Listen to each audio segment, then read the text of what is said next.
सबसे पहले रविचंद्रन अश्विन, फिर रोहित शर्मा, फिर विराट कोहली और अब चेतेश्वर पुजारा की रिटायरमेंट। पूजी भाग बीसी, कहने वाला भी चला गया और वो सुनने वाला भी चला गया। आज चेतेश्वर पुजारा ने ये कह के रिटायरमेंट दी है, हर अच्छी चीज का अंत होता है, तो वो अंत आज हो गया।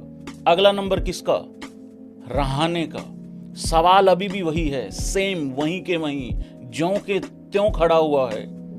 क्या 103 टेस्ट मैच खेलने वाला प्लेयर, चट्टान की तरह अड़ के खड़ा रहने वाला ऑस्ट्रेलिया की धरती पे प्लेयर, जिसने नामुमकिन को मुमकिन करके दिखाया, वो भी 2 बार हमने जाके वहां ट्रॉफी जीती, उसमें पुजारा का बहुत बड़ा हाथ था।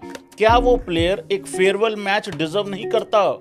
इन सब प्लेयरों में से ज्यादातर में कॉमन पता क्या है? सबके आप रिसेंटली जितने भी इंटरव्यूज हुए हैं, अगर उसको उठा के देखोगे, ये अभी भी टेस्ट क्रिकेट खेलने के इच्छुक थे, चाहते थे खेलना, या अच्छे से खेल के रिटायरमेंट अनाउंस करना चाहते थे, लेकिन मजबूरी में घर से रिटायरमेंट करनी पड़ती है भाई लोगों। आप बीसीसीआई के किसी भी अधिकारी को पूछ लें, इस वजह से गोल मटोल बात कर देते हैं क्योंकि ये गाली नहीं खाना चाहते। बात करने में तो ये हमेशा कहते हैं, अरे आप रिटायरमेंट की बात क्यों कर रहे हो, आप फेयरवेल की बात क्यों कर रहे हो, अभी तो वो खेल रहे हैं, अभी तो वो देखो ना बड़े अच्छे फिट हैं, ये हैं वो हैं। लेकिन अचानक से फिर आ जाती है रिटायरमेंट। यहां आप अगर 20 मैच खेले हैं तो भी आपकी कोई फेयरवेल की कोई हिसाब किताब नहीं है, और अगर आपने 103 टेस्ट मैच खेले हो तो भी कोई भी फेयरवेल का कोई जिक्र तक नहीं है।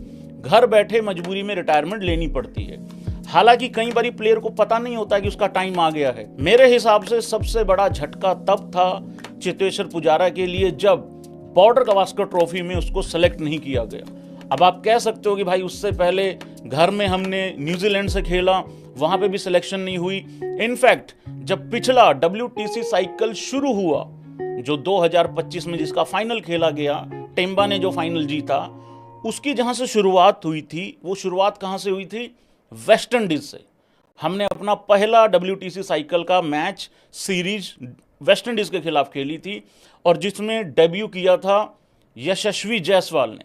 हालांकि यशस्वी ने रिप्लेस किया था पुजारा को, लेकिन उस टाइम पे हुआ क्या था कि शुभमन गिल ओपन कर रहा था। शुभमन गिल ने यह कहा कि यार मैं जो है वो नीचे आ जाता हूं और जायसवाल ओपन कर लेता है। अब ये दोनों की आपस में इनकी बातचीत हुई थी। उसके बाद जायसवाल ने तो बहुत रन बनाए। ये भी सच्चाई है कि उसके बाद शुभमन गिल को भी बड़ा अच्छा खासा स्टार्ट मिल गया इंग्लैंड में, अब उसकी भी एवरेज अच्छी हो गई है। लेकिन वो जो नंबर 3 है, क्योंकि विराट कोहली भी रिटायर हो चुका है, नंबर 4 भी खाली, ओपन का जो जगह है वो भी खाली।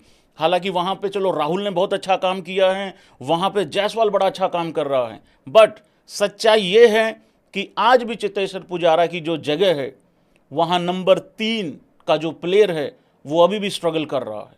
चेतेश्वर पुजारा ने 103 टेस्ट मैच खेले हैं, 7195 रन हैं, 7195 रन हैं, 206 हाईएस्ट है, 43.6 का एवरेज है। अगर आपकी एवरेज 34, 35, 36 होती है ना, तो आप स्ट्रगल कर रहे हो, ऐसा मान सकते हो। लेकिन जब आपकी एवरेज ऑलमोस्ट 44 की टच कर रही है, तो उसको जो रिप्लेस करता है वो कम से कम 50-55 की एवरेज वाला तो आए, क्योंकि शुरुआत में आपकी एवरेज ज़्यादा हो सकती है या उसको मेंटेन करना थोड़ा आसान रहता है, बाद में थोड़ा मुश्किल हो जाता है। लेकिन 103 टेस्ट मैच तक भी उसकी एवरेज जो है वो 35-36 नहीं है, 44 के करीब है, और 19 शतक हैं पुजारा के टेस्ट क्रिकेट में, और 50 हैं। 5 ODI भी खेले हैं पुजारा ने, बाय द वे, याद नहीं होगा किसी को, 2013 और 2014 के बीच में ये 5 ODI खेले हैं, और 30 IPL के मैचेस भी खेले हैं। अगर मैं गलत नहीं हूं तो लास्ट टाइम शायद CSK के लिए ही खेला तो नहीं था, लेकिन स्क्वाड में जरूर था। 30 IPL के मैचेस खेले हैं 2010 और 2014 के बीच में। कभी किसी कंट्रोवर्सी में नहीं पड़ा, कभी कुछ नहीं, कोई लेना नहीं, कोई देना नहीं। सामने बॉलर को फ्रस्ट्रेट करने का जो काम होता था पुजारा का, वो सबसे मेन रहता था। टूटा है गाबा का घमंड, एक एंड संभाल के जो काम करने वाला जो ड्यूटी जो होती थी ना, जो काम करना होता था, वो पुजारा सबसे जबरदस्त तरीके से प्ले करता था वहां पे जो रोल था, क्योंकि वो बंदा ये अलाउ करता था, मैं खड़ा हूं, मैं चट्टान की तरह यहां खड़ा हूं, तुम अपना गेम खेलो, मैं बॉलर्स को थकाऊंगा। मतलब हेजलवुड जैसा बॉलर भी यूं कहता था, भाई क्या इरादा, क्या है भाई, चल क्या रहा है। वो सबसे बेहतरीन काम था। चेतेश्वर पुजारा ने 37 साल 211 दिन की एज में रिटायरमेंट अनाउंस कर दी है। दिन है 24 अगस्त 2025। बहुत ही प्राउड फील है पुजारा को, ऐसा उसने अपनी जो पोस्ट डाली है उसमें भी कहा है, सबका थैंक यू किया है, और